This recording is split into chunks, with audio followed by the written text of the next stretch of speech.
자, 이제는 다 이해되어야 됩니다. 자, 하나의 벽시가 어떻게 지금 구성이 되어 있는지는 알죠? 방금 공부를 했어요. 뭐로 되어 있다?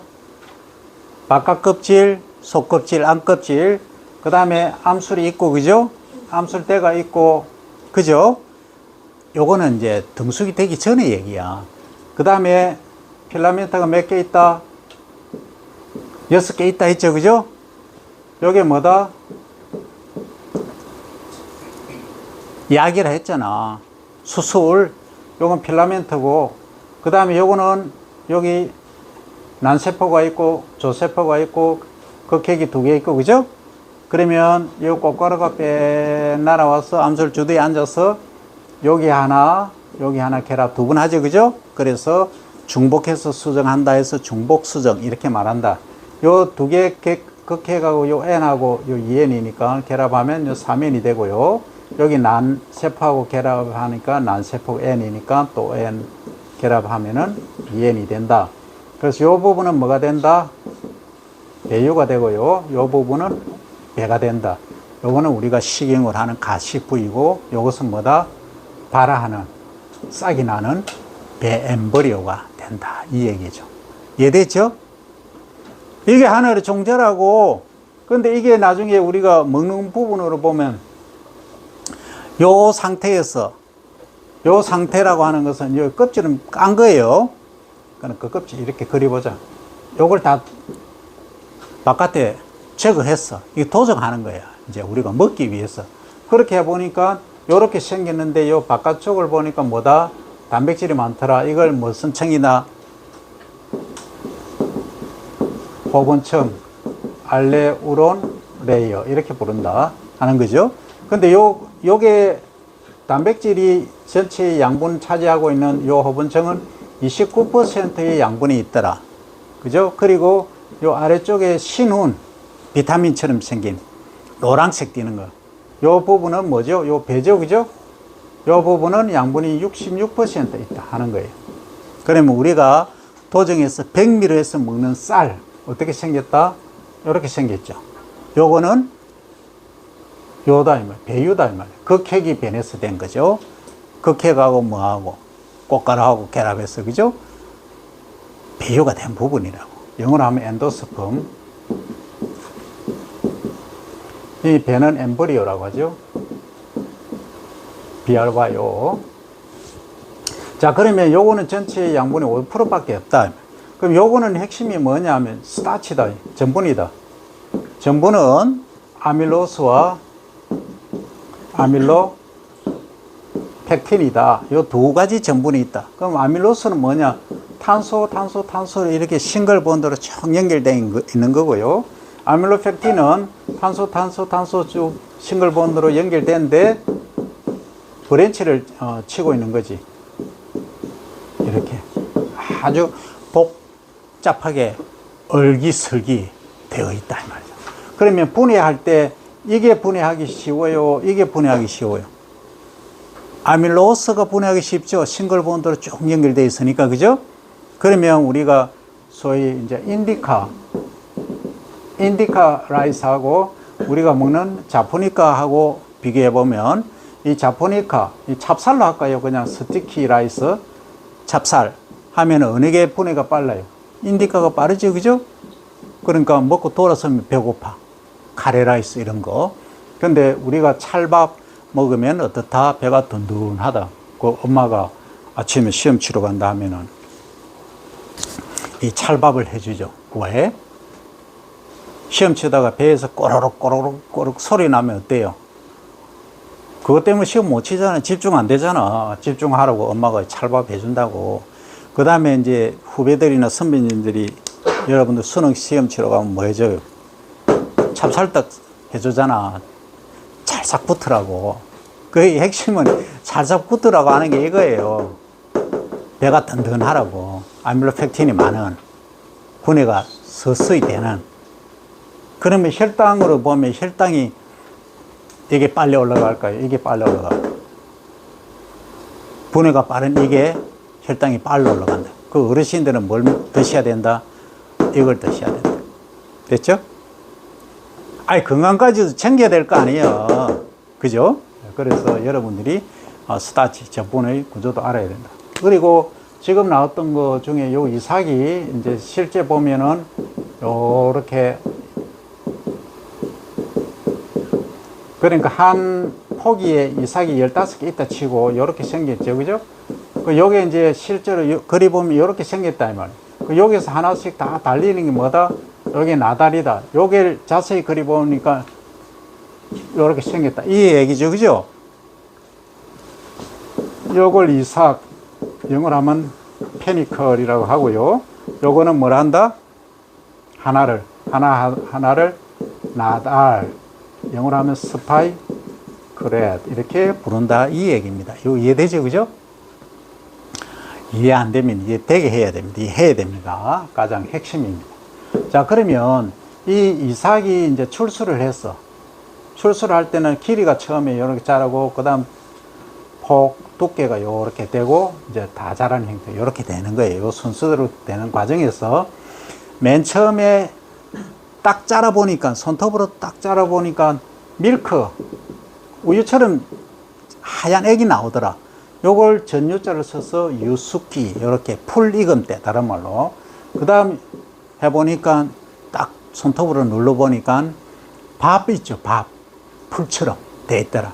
그건 풀 호자를 써서 호숙기, 이렇게 얘기하고, 그 다음 껍질이 황식으로 변한다, 이는 황숙기, 이렇게 얘기를 하고, 그 다음에 이제 갈색으로 약간 변하더라. 요건 완숙기, 완전히 익었다 하는 거죠. 그래서 완전히 익었을 때, 요때 수확하면은, 수분이 보통 24% 정도가 되는데, 요 나달에. 여기 황숙기 때 하면은 밥맛도 좋고 하긴 한데, 요때는 뭐 한다? 수분이 30%, 32% 이렇게 되더라. 그러니까 건조하는데 시간이 많이 걸리고 돈이 많이 든다.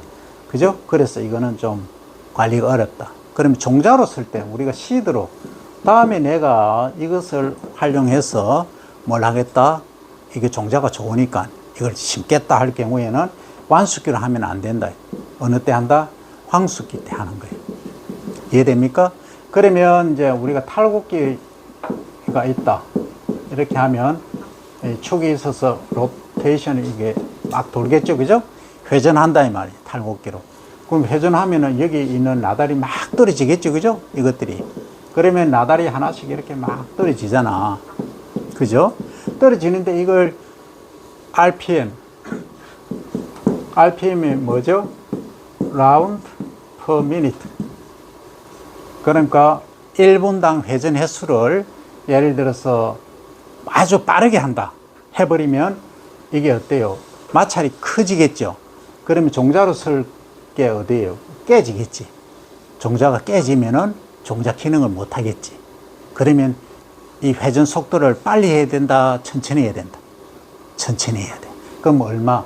한 250 rpm 정도로 하고, 조금 많더라도 300 rpm 이내로 하는 거예요.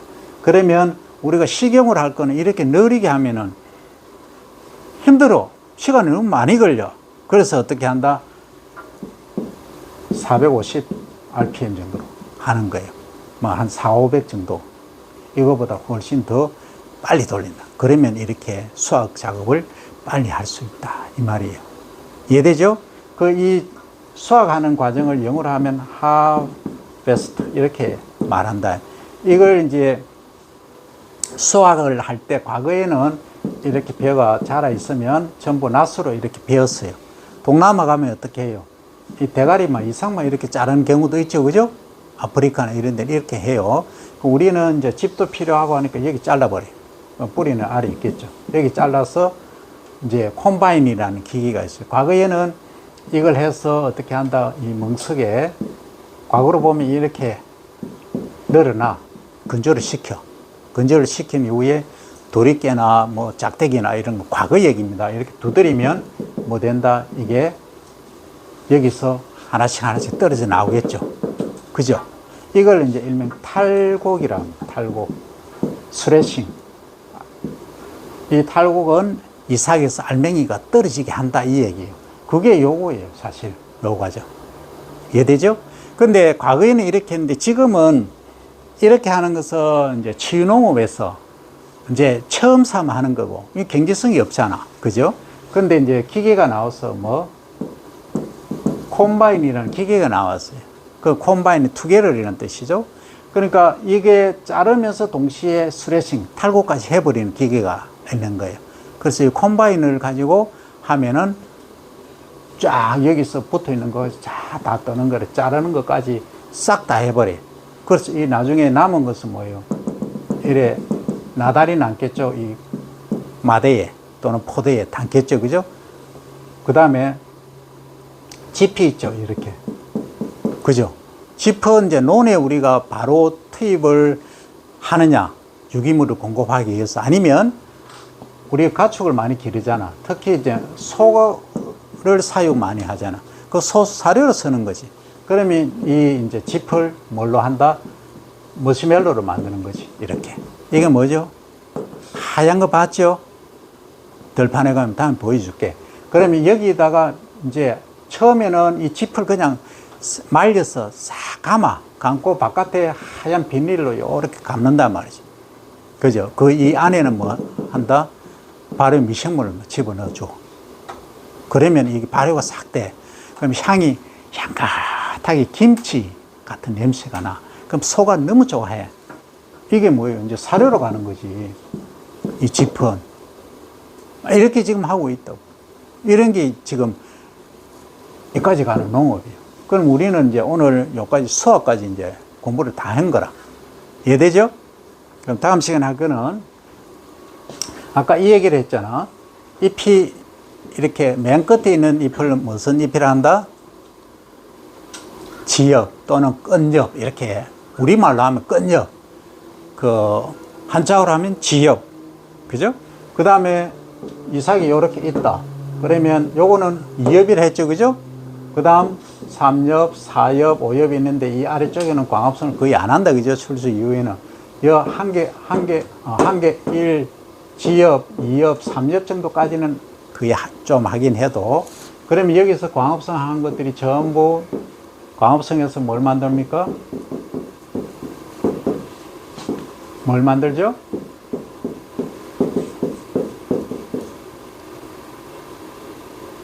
이렇잖아요. 그죠? 그러면 빛이 있을 경우에는 이산화탄소 6개하고 물 6분자가 결합돼서 한 분자에 탄소 6개짜리 해서 당을 만들죠. 당. 그리고 산소 6분자를 내보낸다 이 말이죠. 이게 광합성 식이잖아요. 그죠? 그럼 이 당이 어디서, 여기서 광합성에서 만들어져서 어디로 간다? 이삭이 이렇게 이전한다 이 말이죠. 그래서 전분으로, 아까 전분 어떤 전분? 아밀로스와 아미노펙틴 이 전분으로 축적이 된다. 이 얘기입니다. 그죠? 됐죠? 그래서 우리는 이걸 이제 밥으로 먹는다. 밥으로 먹는데 실제 쌀은 이렇게 생겼더라.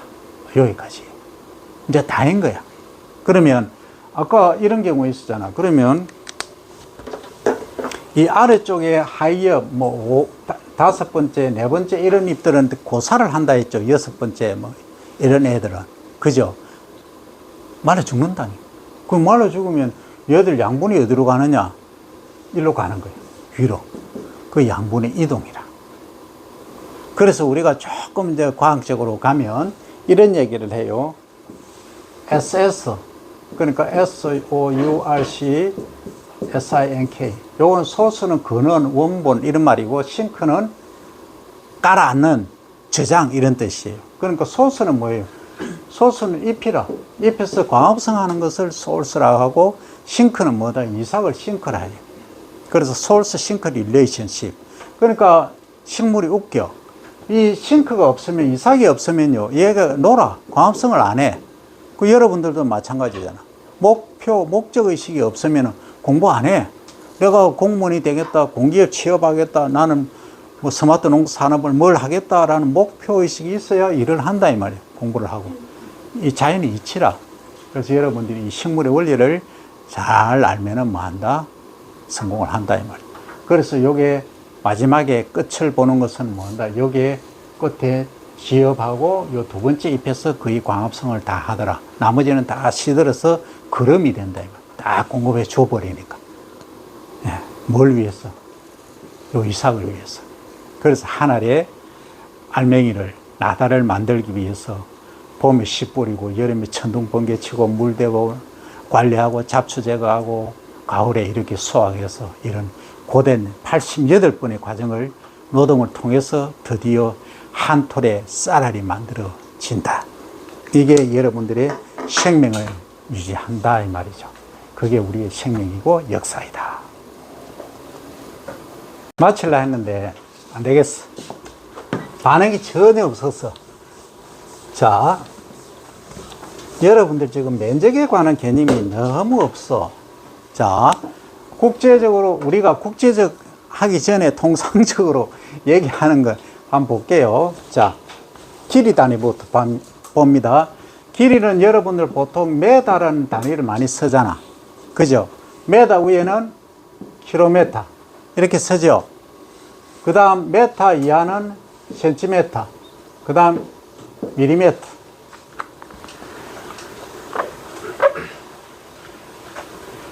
쓰잖아. 그러면 메타의 센치는 이게 1m라고 가정하면 1m는 몇 센치예요? 100cm죠. 그죠? 그럼 1cm는 몇 밀이에요? 10밀이죠. 그러면 밀이에서 메타가 되면 몇 배 차이 나요? 1000배가 차이 나죠. 그죠? 그 다음 메타에서 킬로미터가 되면 몇 배 차이 나요? 1000m죠. 킬로미터는 1000m예요. 이해되죠? 자, 그러면 면적으로 갑니다. 가로 1m, 세로 1m. 요건 1제곱미터죠. 그죠? 이 미터 제곱이니까 1제곱미터죠. 그죠? 근데 국제적으로 쓰는 단위는 뭐 한다? 너무 크나?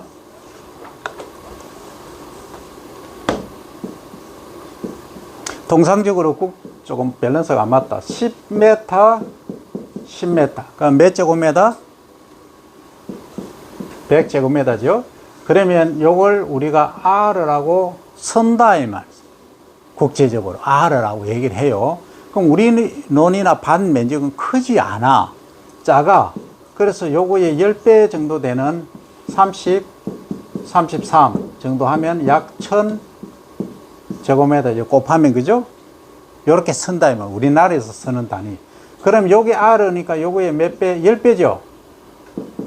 10배니까 메다르 10R다 이렇게 말하는 거예요. 우리나라에서만 이게 쓴다고 보면 돼. 면적이 넓은 데는 이렇게 안 쓰겠지.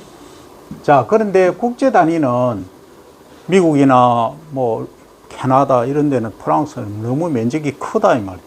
그래서 가로 100m, 세로 100m, 몇 제곱미터? 10,000제곱미터더라. 그죠? 그러면 요거의 10배니까 몇 R다? 100R다. R로 하면은.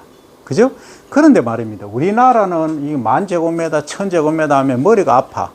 그래서 우리는 기존에 써오던 게 평이라는 걸 쓴다. 평. 평은 가로, 세로 각각 1.8m, 1.8m. 이걸 한 평이라 그래요. 정확히 하면 3.26 얼마인데 반올림해서 3.3제곱미터로 하자 이 얘기예요. 그러면 요게 10R는 몇 평이냐? 300 나누면 3.3 나누면 약 300평이 나오고요. 여기 10,000제곱미터 100R. 요거는 헥타르죠. 다른 말로 하면 헥타. 요거는 헥타르는 뭐냐면 약 3.3 나누니까 3,000평이 되더라 하는 거예요. 요게 면적 단위다 이 말입니다. 그래서 우리가 벼 수량 또는 쌀 수량 하면 뭘로 한다? 우리나라는 10R당 몇 킬로? 700kg 또는 500kg 이렇게 표시를 한다 이 말입니다. 그런데 말입니다. 국제 단위는 크기 때문에 뭐 한다? 헥타르당 몇 킬로 하니까 자릿수가 4자리, 5자리 이렇게 돼. 그래서 3자리 사용하는 것을 원칙으로 한다 해서 뭐 한다? 요 700 같으면 7.00톤 이렇게 표시를 해준다 이 말이에요. 톤으로 한 자리로 옮긴다, 올린다 이렇게 표시를 하는 거예요. 미국은 에이크라는 단위를 써요. 4,540m 그래요. 제곱미터 그래요. 그 미국 건 알 필요 없고 국제 단위만 여러분들이 이해를 하면 된다. 됐죠? 질문 건의.